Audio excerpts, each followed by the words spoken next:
ko kayo na, nagbibidyo ko eh.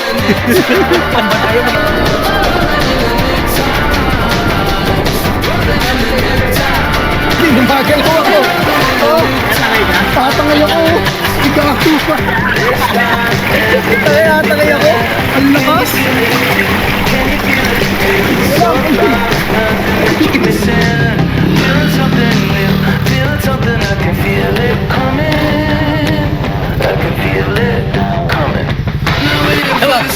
Seaweeds! Putang seaweeds ka! Inaalupit! Oh, unang seaweeds! Dito! Wala talaga oh. Pakawa dagat sa inyo, mga boy! Dagi nakuha mo yung height ng balon.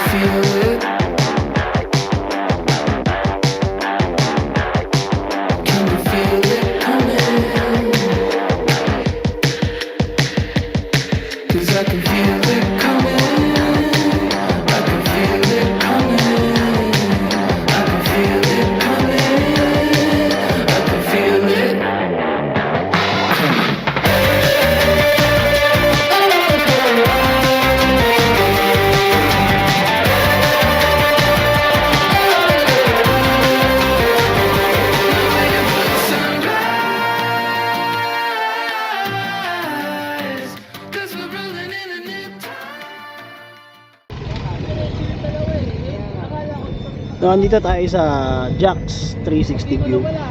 So, kapalipad na ako ng drone dito. Maganda yung spot para makita nyo rin. Tago, mas maganda dito sa biyahe.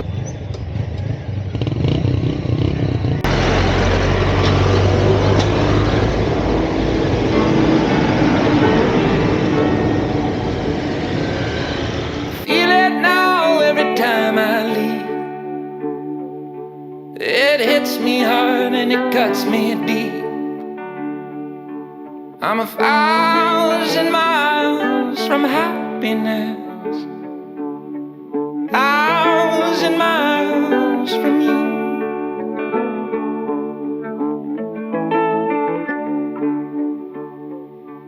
It's a far reach from you to me. I feel the time and the space between. It's 1,000 miles of loneliness, 1,000 miles from you. Grabe tong twisties dito sa Maliko, mga padi. Talagang ano, karamihan sa corner is hairpin. Tapos biglang may chicane pa. Kaso nakakatakot birahin to mga padi kasi yung kalsada hindi pa siya ganun kaganda. Pwede kang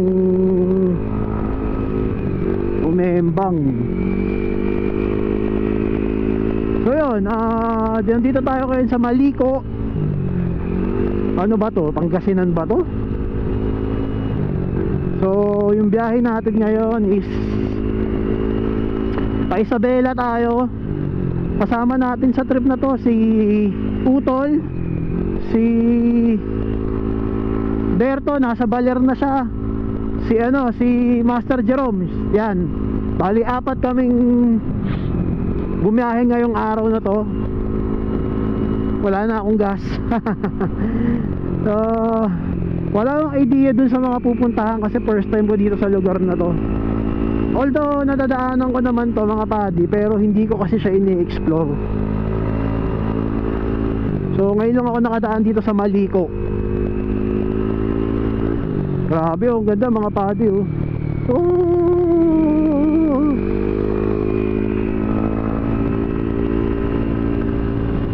ganda. Makatagos kaya yung gasolina natin na to. Ganda eh oh. So sila Utol nasa likuran ko, tsaka si Master Jerome. Unlimited ano to, unlimited cornering. Hindi ko lang binibira. Every mile, Kasi wala na akong gas. every mile on my mind leads to you. It leads to you. Utol. Every mile, Bumuna. every mile on my path leads to you. Wala na akong gas. It leads to you. Blinking na ako. Wala na akong gas. I'm not around, but I'm not gone. I miss the bed you're sleeping on. Lakas ng hangin. I'm 1,000 miles from coziness. 1,000 miles from you. Magpagas tayo dito.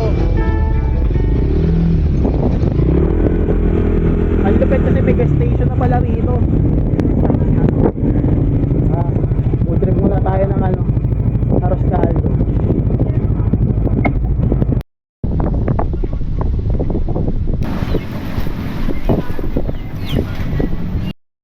Ang lamig. Sobrang lamig. Magkano yung yung lugaw nyo, te? 50 po. 50? Sarap naman yan. Maglulugaw muna kami. Oo. Yun na lang sa akin. Nagutom na kami kasi lamig. Hindi nga raw malamig kami ni ate. Food trip po. January, February yun. Ang malamig po dito. Kanina anong temperature? O, lugaw muna tayo. Ito. Nagkip na sila. Di ba may tagal? Hindi ko kumakar ka. Every mile, every mile Tsaka rin ako eh. Nakain ko ako hinito ko. leads to you. Ano siya sa Starling yan eh. Every mile on my path leads to you. It leads to Ang you. lamig nga eh. Paano kami antukin?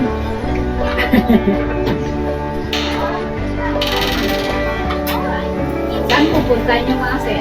Isabela. Mamaya mainit na dyan. Tapos tapos ako pala. Mas mababa po kami ng bala.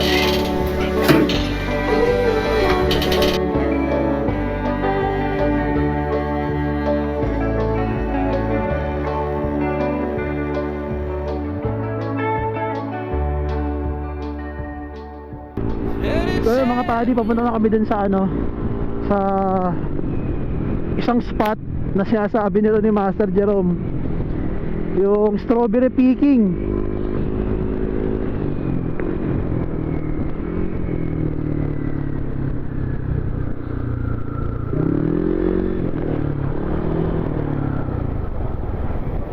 Dito pala.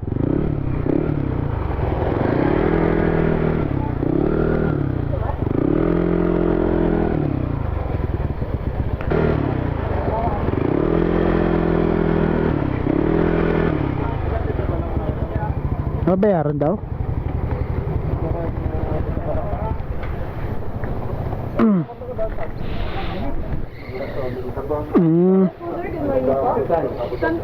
20 pesos po per head, environmental fee po. Okay. Saan kayo pupunta po? Strawberry pan. Pasulat na lang ako dito sir na isang pangalan, tapos yung address po. Yan na. Bali lang sila sir. Tatlo. Pwede po tayo yung Yamani Shrine sa taas. Ingay Falls po natin dito along the highway po. Tsaka yung Pine Forest Park dito sa kanila. Ingay Falls sir. Kasali po sir. Kasama din siya pupuntaan. Okay. Bali kasi sir yung strawberry farm natin dyan sa gitna. Private po siya. So bali mag-entrance ulit kayo. Mm. Hello sir, thank you. Okay. Yung shrine tsaka yung ano po yun nandito? Yung shrine sir, Japan Shrine sa taas. Tsaka? Tsaka yung Pine Forest Park natin. Pine dito. Forest. Mm. Thank you po. Okay. Welcome to Barangay Maliko, San Nicolas, Pangasinan. So, yun. May tatlong pwedeng puntahan na spot dito mga buddy. So, yung ano daw, yung sa strawberry picking, private daw yun. Mag-e-entrance pa rin tayo doon. So, doon natin malalaman sa baba kung magkano yung babayaran natin doon sa strawberry picking.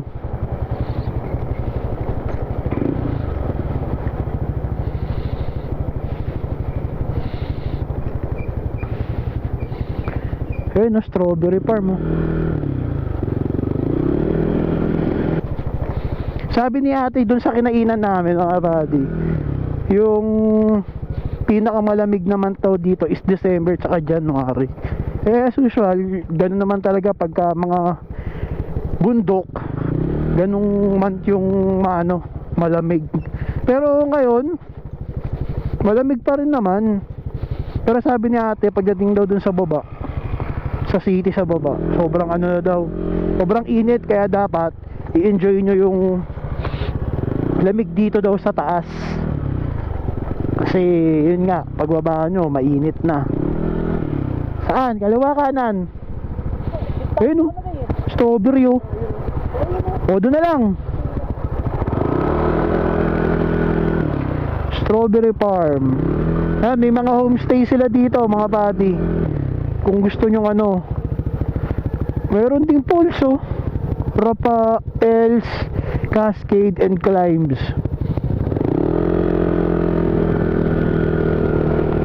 Doon yata nanggagaling yung tubig na yan.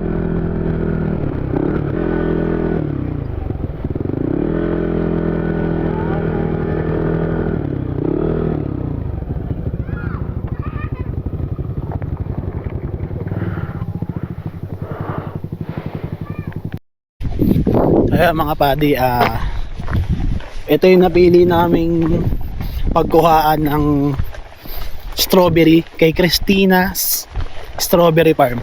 Ayan mga padi, nasa likod natin. Ito yung daan. Ito Master Jerome kasi kukuha ng strawberry. Salubong niya dun sa Bawal naman strawberry picking. Ano na? Ano na lang daw sayote picking. Dami bunga. Dahil bunga? Oo nga. Sayote picking. Pwede po sayote picking na lang po. Yun, sayote, oh. Saan po ang daan? Hindi naman wala naman masyadong daan. Hindi, oh. Yun yung mga halaman nila, oh.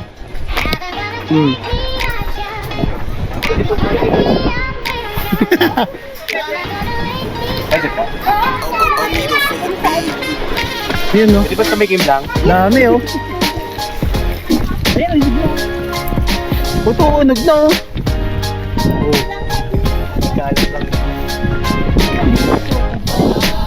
Langya kayo, pambading na atake yan, ah. Pero na, oh, yung strawberry picking, oh. Maliliit pa.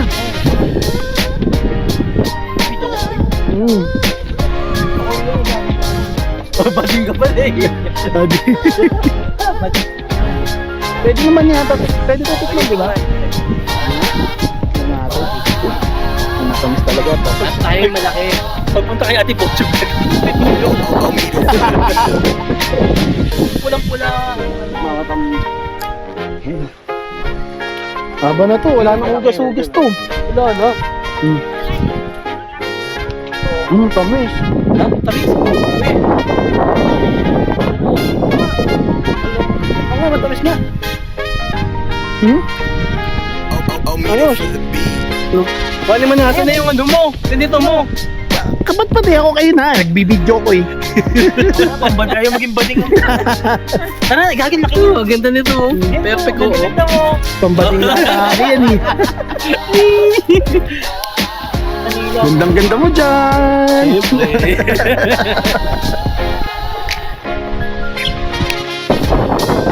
Marami ting hindi lang naman dito yung spot ng strawberry. Meron din doon Buanda sa unang. Check natin, balipad tayo ng drone para makita nyo din kung gaano kalawak yung strawberry picking nila rin. Strawberry farm.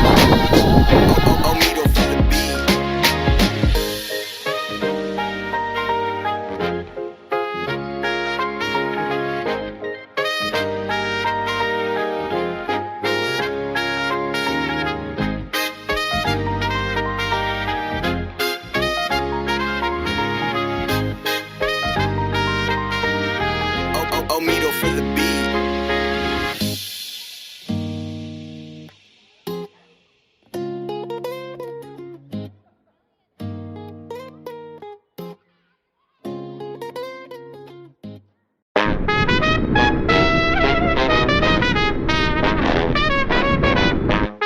Touchdown tayo mga buddy. Welcome to Isabela. Woo!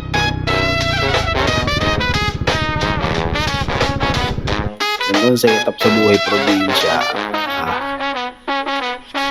Medyo mainit pa, kaya baka mamaya na lang kayo pumunta rin sa ilog.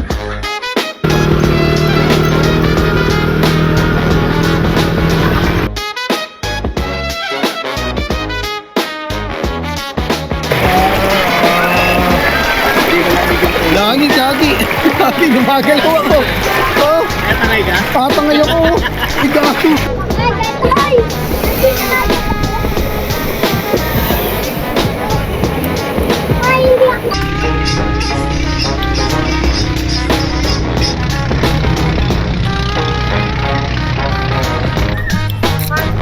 Pumunta ng beach para mag-video okay. Dami ulbol. Bagong meta eh, no?